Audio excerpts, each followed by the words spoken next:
Oh, hi. Is it time? Sort of. Uma is babysitting today, or about to in a couple of minutes. So you've got me, I'm afraid. We'll have to make that up to you somehow. So I have no sensor. So I hope all is well. Morning, Marianne. Morning, Naida. How nice of you to join me. So I think we'll just get straight into it. Morning, Trevor. And we'll do that by, we're going to take the the cushion away. I'm just going to move from one sitting bone to the other, keeping my spine pretty straight. Morning, everyone. Thank you for joining. Uma's got babysitting duty this morning.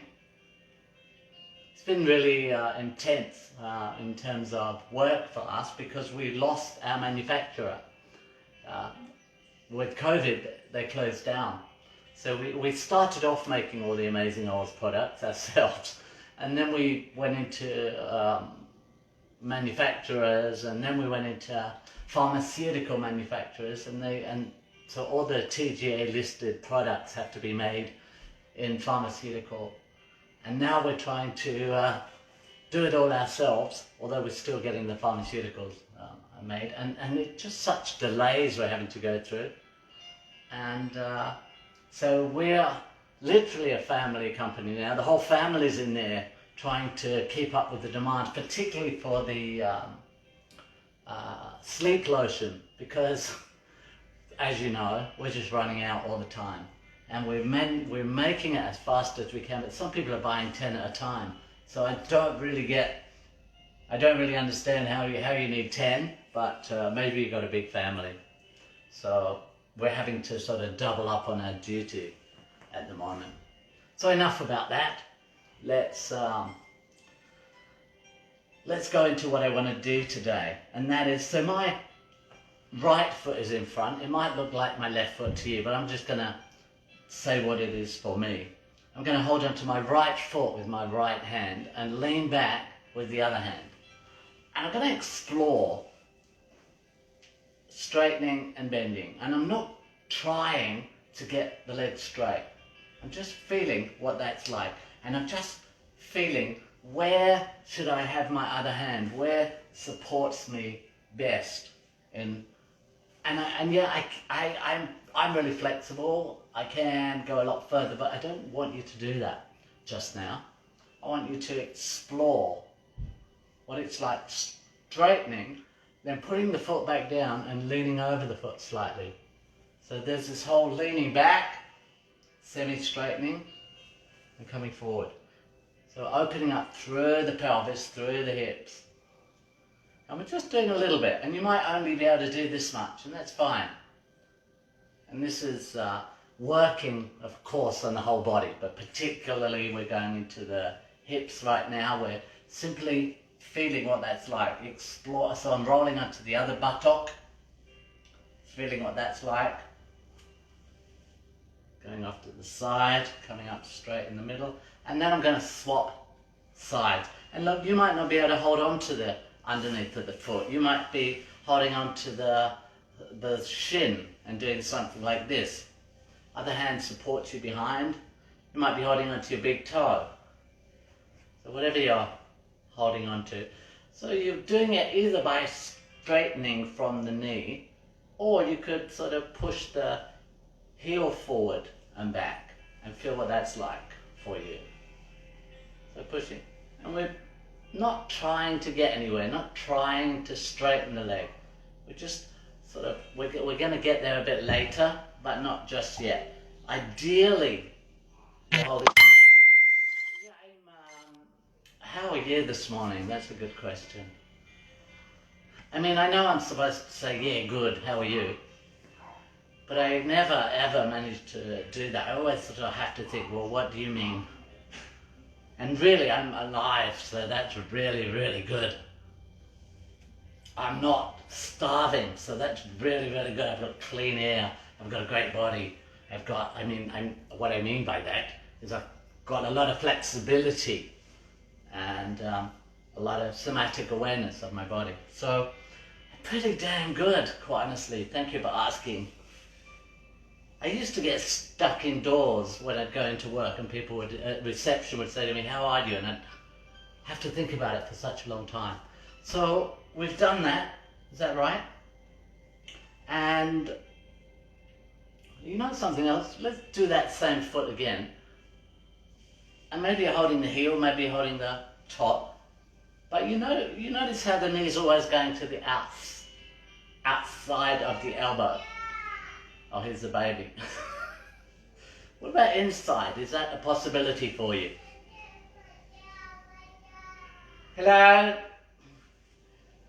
So the knee goes inside, and it might not. You might just be able to get to here. But get a sense of what that's like for you. Oh no, that looks like, it's just a little dog I can see in the corner there. But it looks like Sammy.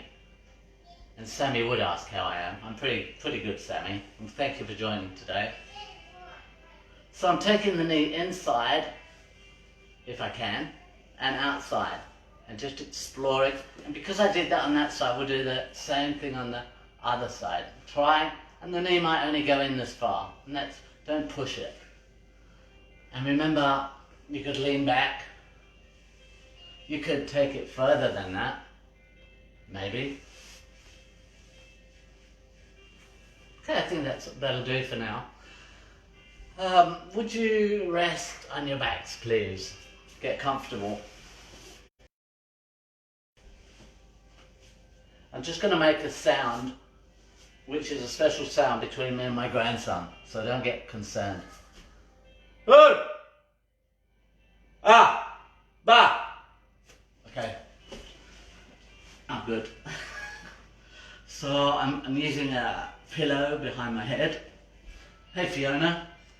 Oh God, I think we'll take our knees, side to side, breathing in through the middle, breathing out to the sides.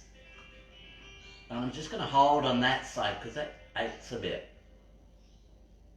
And where does it ache? It aches in my lower back, about L4, L5.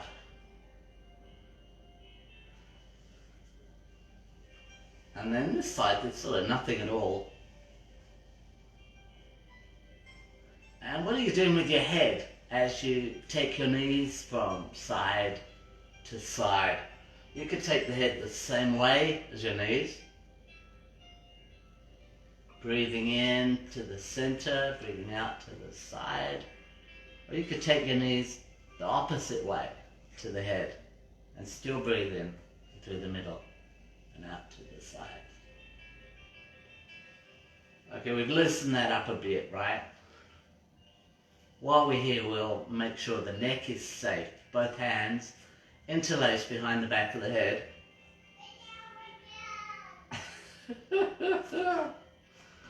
God, love that little boy. We're going to lift the head.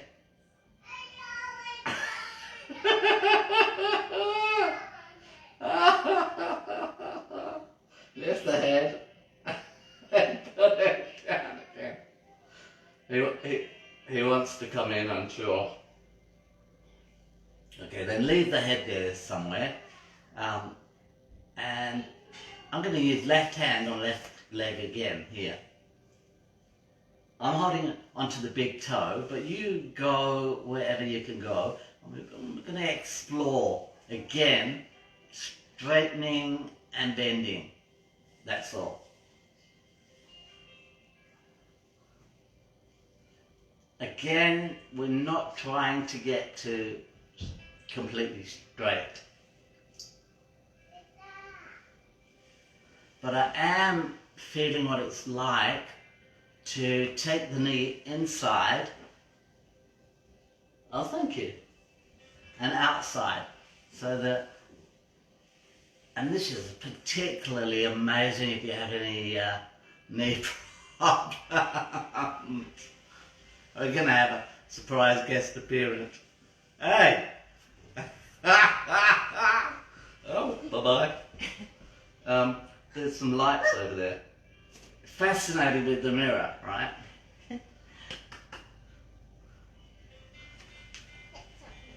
You want me to come with you? Well, I'm a bit busy. But I'll come and see you very soon. Okay? We'll play a bit later. What were we doing? Go back to Nanny. Go on. I'm busy. Keep him off the lights. So see you soon. Love you. Bye-bye. Where was I? I think I was, and you were, exploring. And see, can you get your foot all the way to the floor on the outside? And the knee could then, and that is an amazing. Hey, I feel like I'm losing my teeth today, so I'd like to apologise if I do have anything strange happen. I'm finding it difficult to speak. So thank you for asking, how am I? And then again, and see if you can bring it all the way in. So we're taking the knee all the way in, and you might not be able, you might just be able to come to here. So that's what you do. You're not trying to get anywhere dramatic. But that, if you can get there, is, oh God, that's such a fantastic release for the pelvis, for the lower back, for the upper back.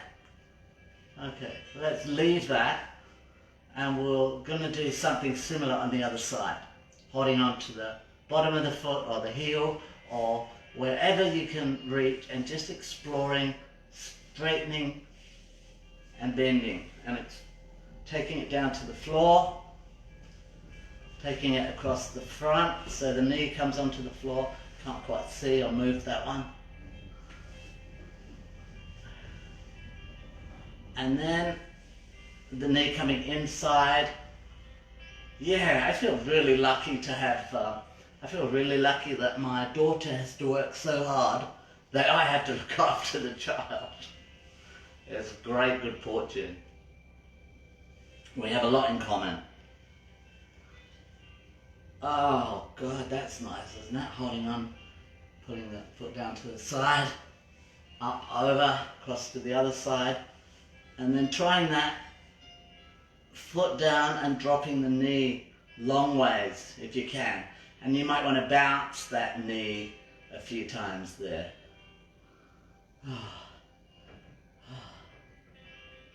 Oh, that's so good. Alright, while you're here, while you're resting on your back, let go of everything and take the knees side to side again. And we'll just connect the legs to the upper body by bringing the feet a bit closer into the hips and lifting the hips, getting some space under there.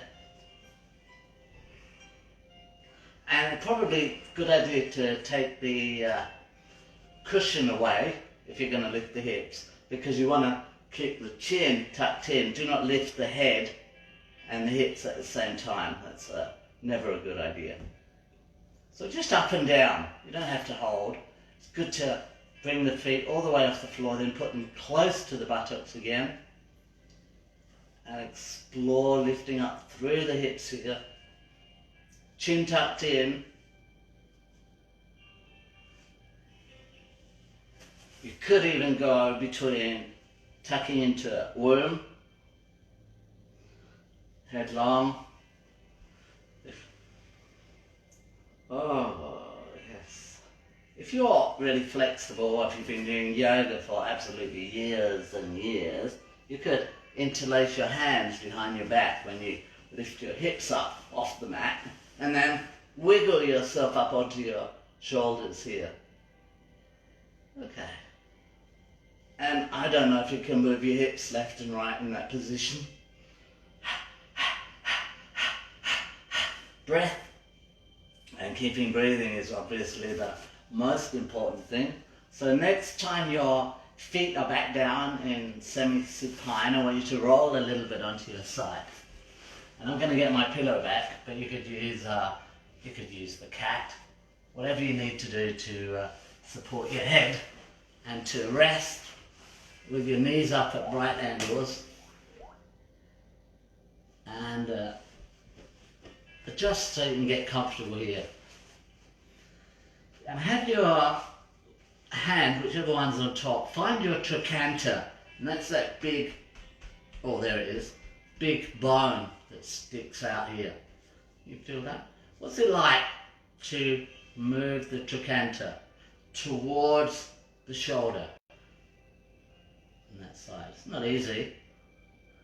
Move it to and I'm exaggerating so you can see. I'm imagining that you're doing it so subtly that anyone watching wouldn't actually be able to see the movement at all. Just keep the movement really tiny. You might want to draw circles. See, my knees are not moving. My toes are not moving.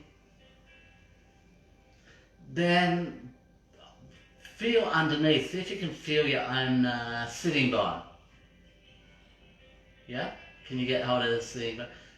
What if you were to bring the sitting bone up towards your... Now again, keep this quite subtle, but feel how the opposite hip pushes into the floor a bit.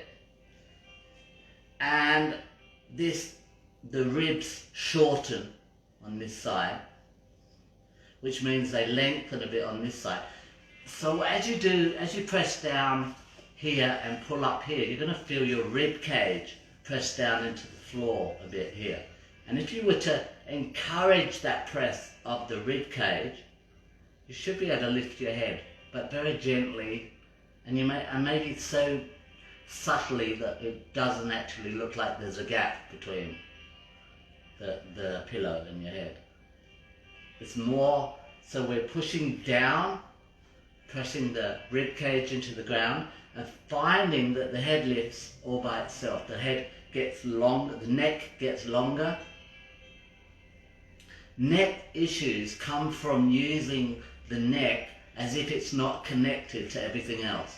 So this is a way of reconnecting the movement of the neck across to everything else. So put it down.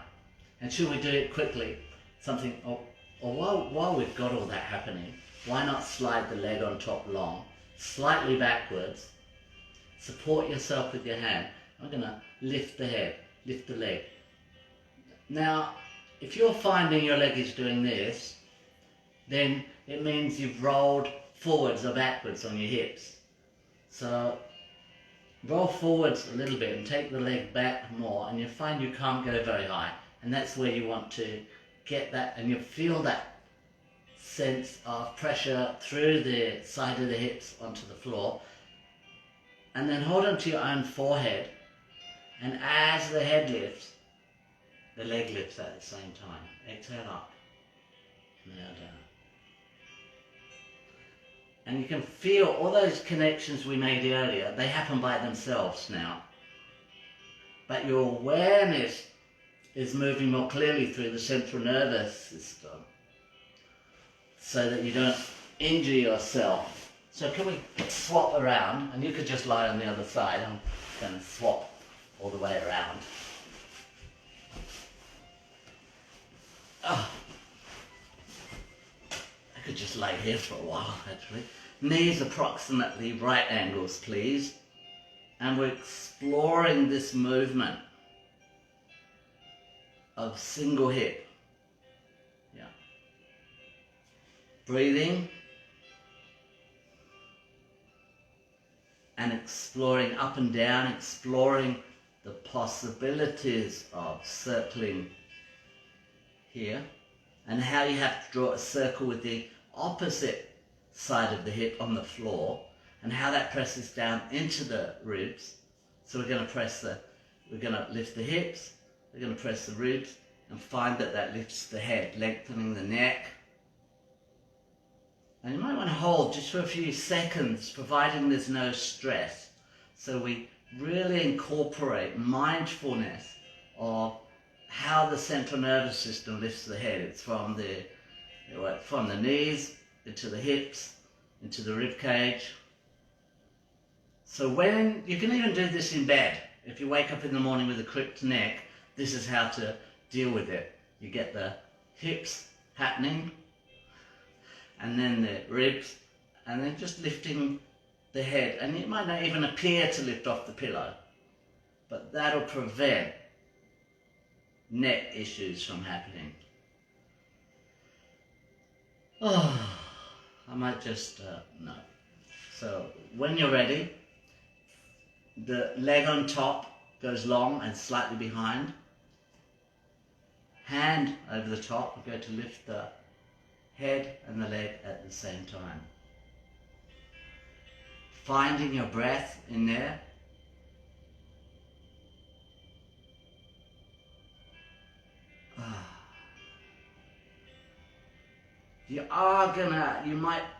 I know I'm gonna be a little bit sore through the hips because we don't have much awareness of activating of these muscles.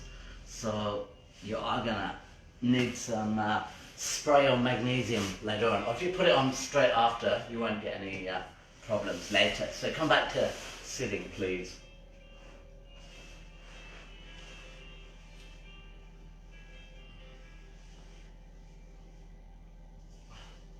So my right foot's in front, so I'm going there first. And remember, you hold on wherever you can hold on. And we're exploring one hand behind, one hand supporting you. What we just want to see, straightening and bending. That's intense. Straightening and bending where, and you can move this other hand around, you get a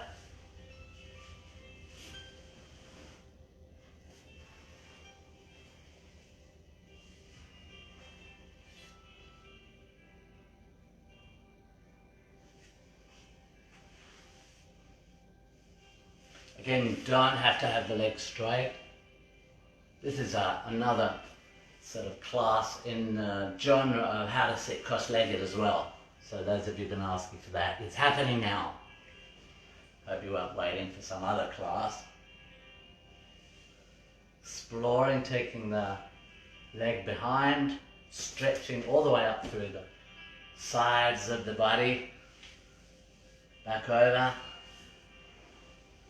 You're giving your body permission to accommodate the movement of your legs. So we can move from the knee, or we could move from the heel. We could actually slide it along the floor and let the back roll, which opens up your sciatic. Taking it.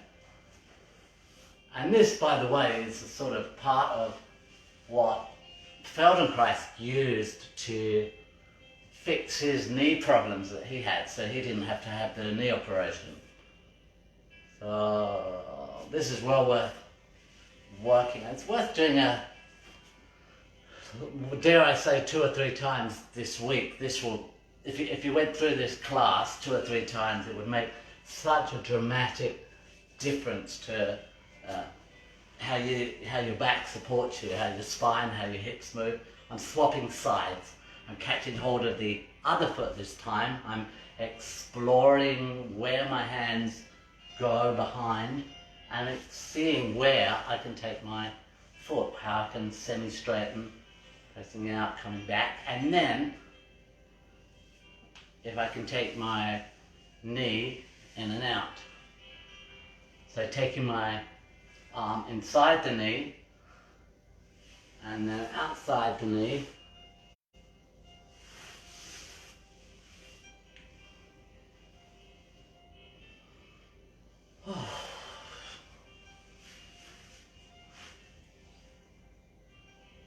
Making sure that I'm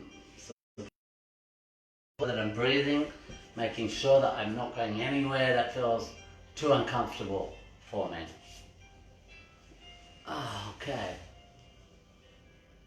Okay, that feels pretty good. Would you rest on your back again, please? I'm going to take this a bit further. What if I can move away from the wall? Yeah, that looks better.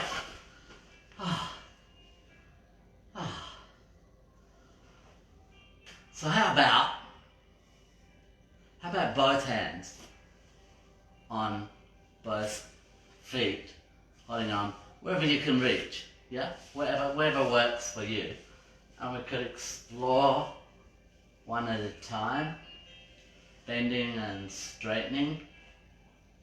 Obviously, like a child, we could explore rolling a bit.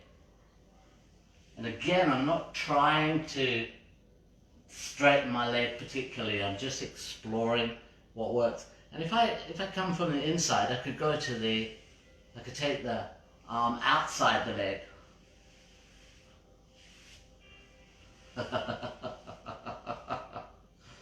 I could take one heel and swap to the other heel. I could allow that to roll me very slightly. This is how babies learn to roll originally. If I was a gym junkie, I'd be working on getting that sciatic super straight, but I'm not interested particularly in that today. Feeling some tension through the plantar fascia here, the muscles through the underneath of the foot. I could do both together, inside, outside. I could take one or both all the way down and then stretch through the... Yeah, I know. But really, what I like about this type of movement is that there's no pushing. In fact, if you're pushing, you're doing it wrong. It's more an exploration. And by exploring with compassion for your own body, with kindness, treating yourself well, and just making those tiny movements, you'll actually find more of a difference, in my view, than the whole gymnasium pushing thing. And bringing mindfulness into the body is like a moving meditation, being aware of things that they're certainly there, but you weren't aware of them before. Shall we? Finish by drawing the knees into womb position and doing whatever feels appropriate for you there. It could be knees apart, could be just holding in the middle.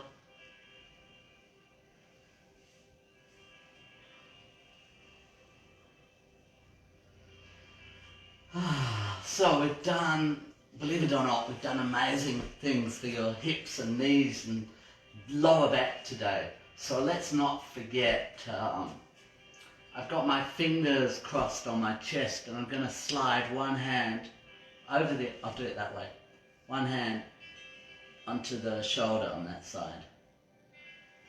And then going across the collarbone and then back to the shoulder again. Do that a few times. We could follow it with the head, or we could look the other way.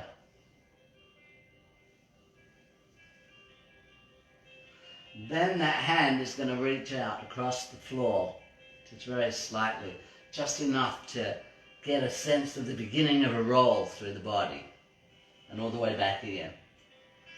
Cross the... Oh, gosh. I'm going to do the same thing on the other side, reaching from across the collarbone onto the floor and reaching lightly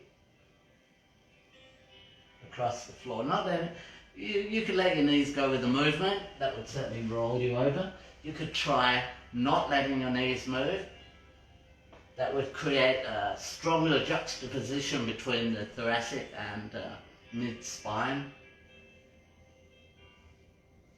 And then just floating the arms up and jumping the shoulders against the floor, either separately or together. Now let's rotate the wrist.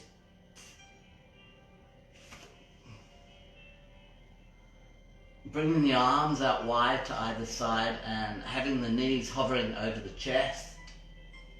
I'm going to, and the hand not up the wall, but I don't have any room. I'm keeping my knees together here. I'm breathing in through the center, breathing out to the side. Oh.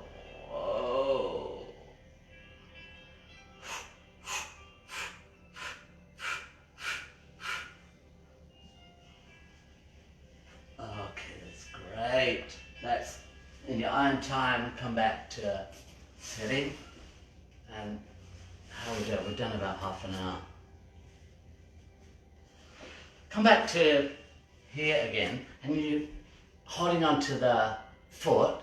Again, you want to explore, and things should be moving more easily now, hopefully. And you should be getting a sense of how the whole body can get involved in each movement. Should we swap sides? Using the other hand this time and taking in and out and all the way down. Oh. Rolling onto my elbow. You can feel free to do that. Feel free to do what you want. It's your class. You're in your home. No one's looking.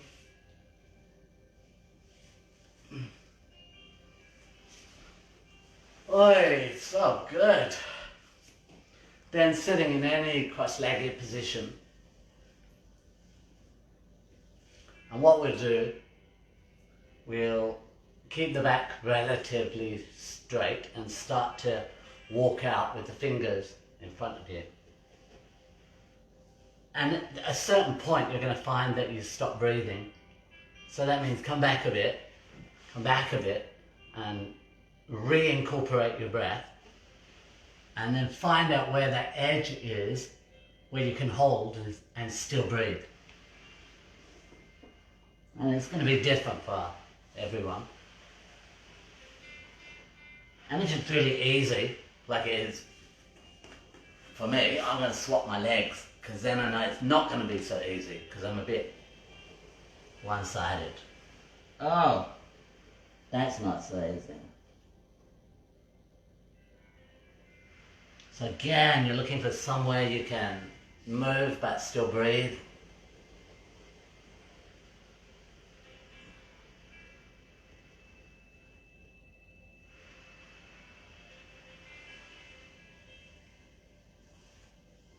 And then come back up to sitting and move from one sitting bone to the other and back a few times. And get a sense of how you're feeling. Maybe even get up and go for a little walk around and see what's happened to the balance in your hips and how you hold your head on. You know, posture, we think we inherit our postures from our parents, and to some extent that's really true. As a yoga teacher, when mothers and daughters come into class, it's really fascinating, or sons and fathers, to see the genetic patterning. But there's also a lot of other reasons for posture. There's a cultural conditioning for posture. There's a traumatic early life stuff that goes on. And I mean, it's pretty obvious in a way. You can see someone who's depressed, right? It's in their posture. And you have to hold that posture in order to stay depressed. So, and I'm talking about this because we're about to go into the meditation. And my training for 30 odd years was in what's called Vajrayana, which is quite a deep dive into Tibetan meditation techniques, and they get really, really, really complicated at times. But quite honestly, meditation in its purest form is incredibly simple, and it's simply to do with having your spine straight, adjusting whatever you need to adjust in order to allow that to happen.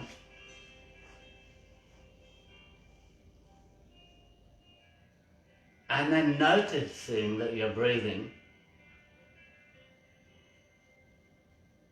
and that's it. That's literally it, to maintain a posture of awareness and awareness of your everyday natural breath. And what's going to happen is thoughts are going to come up, aches and pains are going to come up, and all you do is you keep referring yourself back to awareness of your breathing. Breathing in, I know I'm breathing in. But I would also recommend that you do some body movement before you sit down to meditate, because we are habitual creatures. We have patternings of thought, and your patterning of thought is reflected in your patterning of breath patterning. So it's really best to change your breath before you meditate.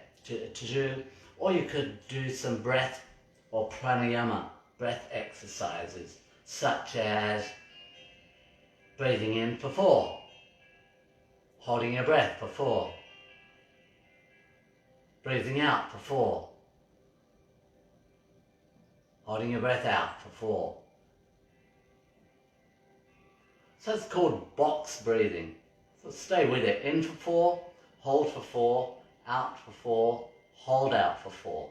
And that holding out part is the most difficult because, well, for all sorts of reasons. But it's also the most beneficial. It's the breath we leave on. We come into this world on an in-breath. And we go out on an out-breath. And I think there's some cellular awareness of this. So the out-breath, the breath is sort of, but with a little bit of practice, you get over that. And to breathe in, hold, breathe out, and hold, does something amazing, both for your sense of well-being and your sense of discovering the deepest calm that you'll find in this world. So should we do that? We'll breathe in, and maybe you're already doing it, but keep doing it. In for 4, hold for 4, out for 4, hold out. So interesting. I'm sorry I keep talking in a meditation. But this holding the out breath out gradually and gently increases your levels of carbon dioxide, and we're told that's not good. But in fact, the latest medical clinical studies would suggest that it's very good.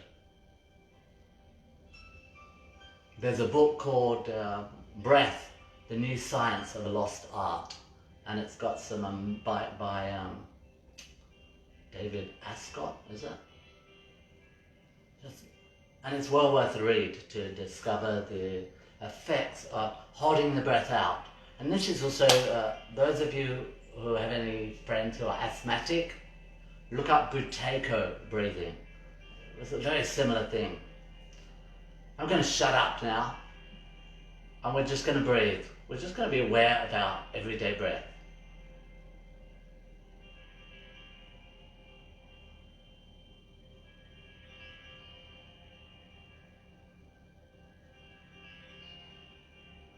And our posture.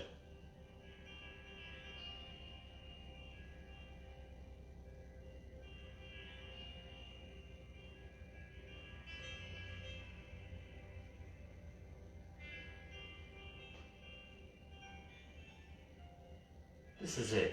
This is meditation. You're doing it. aware of your breath, aware of your posture.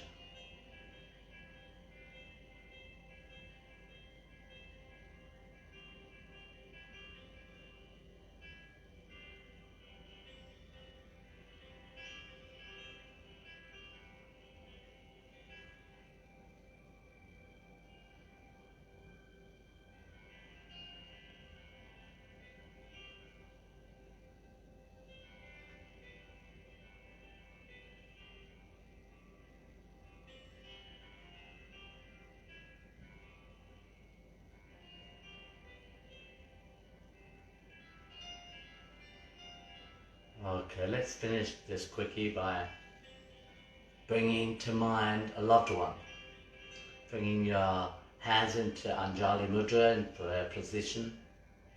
And as you breathe in, you send your best wishes to that loved one.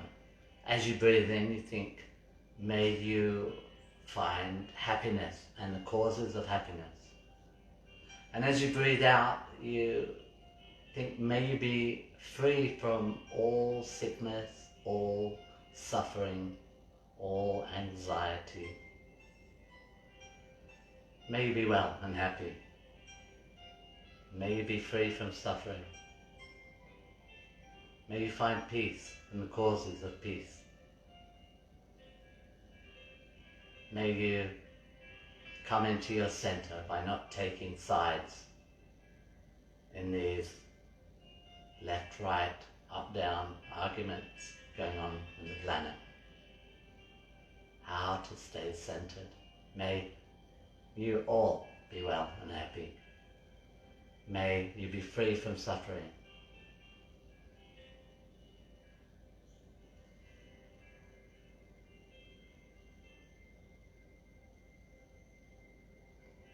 And then bring into your mind this planet that we share. And all the humans, all the creatures, all the plant life, all the fishes, all the microbes. And as you breathe in, think, may you all be well and happy. May you all be free from suffering and the causes of suffering. May you come into that deep sense of awareness where there is no suffering. May you have enough to eat, clean air to breathe, clean water to drink. May you have love in your life. May all that lives be well and happy. May all have happiness and the causes of happiness. May all be apart from sorrow and the causes of sorrow.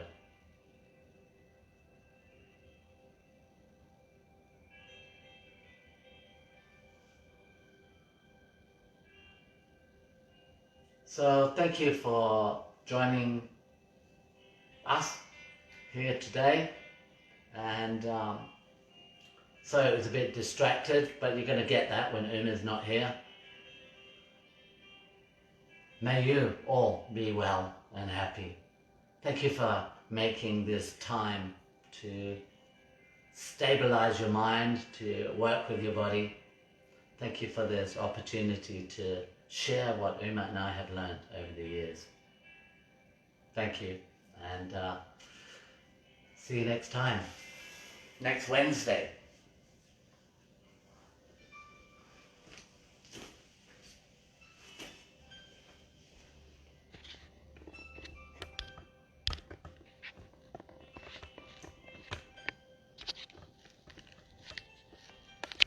Okay, it's not turning off.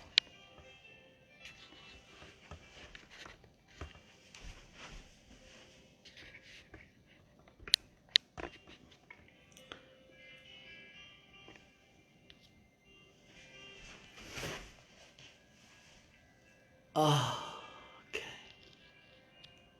Thank you. I've got no button to turn it off today. So I'm not sure what to do.